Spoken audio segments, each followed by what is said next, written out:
আপনারা আপনারা প্রস্তুত থাকুন। 1 কোটি শরণার্থী পশ্চিমবঙ্গে আসবে। বাংলাদেশে হিন্দু কোতল চলছে। আমরা চেয়েছিলাম অনাস্থা নিয়ে আলোচনা হোক। স্পিকার মহোদয় বিজনেস রুলসের মধ্যে ঢুকেছেন, যেহেতু উনার বিরুদ্ধে আনার উনি ডেপুটি স্পিকারকে দিয়ে রুলিং দিয়েছেন। আমরা জানি তিনি হাউসকে চলমান রাখছিলেন যাতে রাজ্যপালের কাছ থেকে অনুমোদন নিতে না হয়। এই কারণেই প্রথমবার 24 সালে বাজেট অধিবেশনে রাজ্যপালকে দিয়ে বক্তৃতা করাননি। আমাদের পাতা ফাঁদে আজকে ডেপুটি স্পিকার মহোদয় পা দিয়েছেন। এরপরে উইন্টার সেশন করতে গেলে ফাইলটা পাঠাতে হবে রাজ্যপাল মহোদয়ের কাছে। বিজেপির পাতা ফাঁদে আজকে পা দিয়েছেন ওরা। আমি শেষে বলে এসেছি যে আমরা যেটা চাইছিলাম আপনি রাজ্যপালের কাছে যান, কারণ আপনি বেআইনি ভাবে 4-2-6 জনকে শপথ বাক্য পাঠ করিয়েছেন সংবিধানকে ভায়োলেট করে। তো আপনি এবারে রাজভবনে আপনি যাতে ছোটেন সে ব্যবস্থাটা আজকে আমরা করে দিই। আজকে মমতা বন্দ্যোপাধ্যায় বিরোধীদের প্রতি একটু সদয় ছিলেন, নওশাদ সিদ্দিকীর সঙ্গে আলাদা করে 3 মিনিট আমি জানি না ওনার সঙ্গে। আপনাকে চা খেতে যদি ডাকেন মমতা বন্দ্যোপাধ্যায় যাবেন বলেছেন শুভেন্দুদা। বাংলাদেশ আমি এটা নিয়ে মন্তব্য করব না। নওশাদ ভাই আলাদা দল করেন, তার নিজস্বতা আছে, তো তাকে কেন ডেকেছেন তিনি জানেন।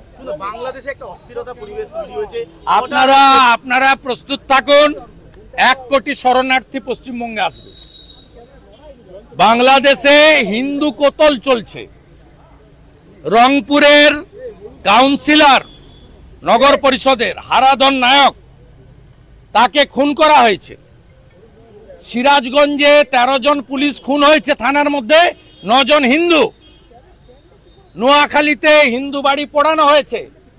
আমি পশ্চিমবঙ্গের মুখ্যমন্ত্রী রাজ্যপালকে বলবো অবিলম্বে ভারত সরকারের সঙ্গে কথা বলুন, কারণ সিএতে পরিষ্কার আছে ধর্মীয় উৎপীড়নের কারণে যদি কাউকে মার খেয়ে আসতে হয় আমাদের দেশ নেবে। এটা অলরেডি পার্লামেন্ট করেছে।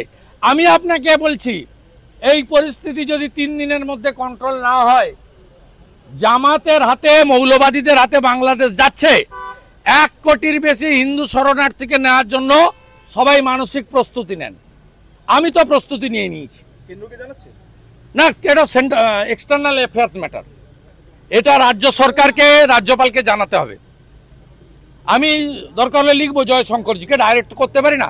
তো আমি পশ্চিমবাংলার হিন্দুদেরকে অনুরোধ করব, যার যেখানে জায়গা জমি যা আছে আমাদের হিন্দু ভাইদের শরণার্থী হিসেবে রাখার জন্য আবার মানসিক প্রস্তুতি নেন 47-71-এর।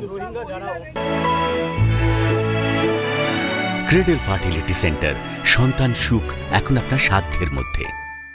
বিভিন্ন বিষয়ে ভিডিও পেতে চ্যানেল হিন্দুস্তানের ইউটিউব চ্যানেল সাবস্ক্রাইব করুন www.youtube.com/channelhindustan।